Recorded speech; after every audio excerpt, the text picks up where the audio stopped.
नमस्कार। रायपुर के खमाड़ी थाना क्षेत्र से बड़ी ही आपराधिक किस्म की एक घटना सामने आई है, जहां मामूली सी कचरा फेंकने की बात को लेकर कुछ असामाजिक तत्वों ने 60 से 70 लोग संगठित होकर एक निहत्थे परिवार को पूरे मोहल्ले में दौड़ा दौड़ा कर मारा और उन पर जानलेवा हमला भी किया। और ये सारी घटना पुलिस के सामने होती रही। हमारे साथ पीड़ित मौजूद हैं। क्या घटना हुई थी, आप पूरा बताइए डिटेल में। मैम, कल की घटना ऐसी हुई थी कि सबसे पहले मेरे पापा रात को 11 साढ़े 11 बजे बाहर निकले रूम से। तो उन्होंने देखा कि एक आदमी कचरा फेंक रहा है और पापा उनको 5 से 6 बार पहले भी टोक चुके थे कि आप यहाँ कचरा मत फेंको। कचरा फेंके, पापा उनको मना किए। वो बाहर से ही पापा को गाली गलौज करने लग गए। क्या नोच लेगा, तेरा है क्या, खाना डाल रहा हूँ, कचरा डाल रहा हूँ क्या, खाना डाल रहा हूँ, तेरे बाप का डाल रहा हूँ क्या, खाना ही ना डाल रहा हूँ।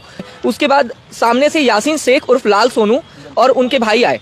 वो बात करने लगे हमसे कि मेरे को उन्होंने ऐसे धक्का मारा कि बेटा ये तू अभी यहाँ से निकल, तो यहाँ फालतू मैटर मत कर। मैं बोला भैया मैं क्या मैटर कर रहा हूँ, तू धमका रहा है। मैं बोला मैं क्या बोला, अंकल को अभी तक कुछ बोला ही नहीं। पापा के सामने फिर उन्होंने गाली गलौज किया। पापा बोले सोनू गाली मत दो। उसके बाद पापा को उन्होंने लात और एक झापड़ मारा। उसके बाद हमारी लड़ाई हुई, इनसे हाथापाई हुई। उसके बाद हम डर के घर के अंदर घुस गए। उन्होंने बोला कि तू अब देख कि मैं कौन हूँ। फिर मैंने 112 को तुरंत फोन लगाया। 112 को फोन लगाने के बाद 112 पहुंच ही नहीं रही है। करीबन 15-20 मिनट उनके आदमी इकट्ठा हुए, बाउंड्री के अंदर आ गए और बाउंड्री के अंदर आके वो एक्स कुल्हाड़ी से हमारे दरवाजे में मारे। दरवाजा पूरा फट गया और बार बार दरवाजे में मारे।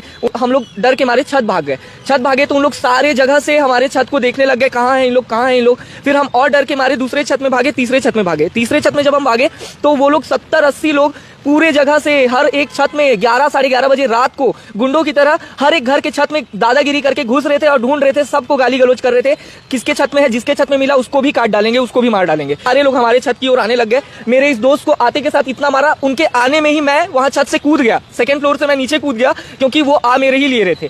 फिर उसके बाद इसको मारा, इसका पूरा सिर फोड़ दिया। इसको तो ऐसे दोनों हाथ से पकड़ के रॉड मार दिया मुंह में। मेरे पिताजी को चाकू से हमला किया। इसका फोटो मैं शेयर करूंगा। इस हाथ के अंदर 7 टाके लगे हुए हैं, हाथ फ्रैक्चर हो गया। पापा को यहाँ छाती में देखिए कितना ज्यादा मारा हुआ है, यहाँ लात से पूरे तरीके से घायल किया गया। और इधर मैं नीचे कूद के, पापा बस मेरे को चिल्ला रहे हैं और मैं पापा को कि पापा पापा रीशु बोल रहे हैं, रीशु पापा, यही चल रहा है। उसके बाद पुलिस आ ही नहीं रही है, 15-20 मिनट हो गया। इसके बाद धीरे धीरे पुलिस ने उनके एक बच्चे को, भतीजे को उठाया, बट उस भतीजे को सारे मिलके बाहर निकाल दिए। घर का भतीजा है, गाड़ी जहां से नहीं जा पाएगी।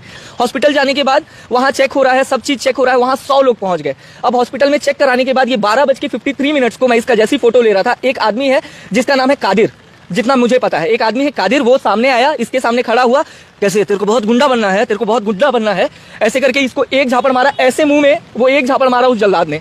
फिर मैं बोला भैया छोड़ दो छोड़ दो। इतने में फिर वहीं पुलिस के रहते हुए मेरा कॉलर पकड़ के, चल तेरा मुलायजा करवाते हैं, चल तेरा मुलायजा नहीं हो रहा है ना, हम लोग बाहर हैं, जिन जिनका मुलायजा हो रहा है वो हॉस्पिटल में रहेंगे, चल चल चल। फिर ऐसे करके पुलिस ने मेरे को अंदर भेजा।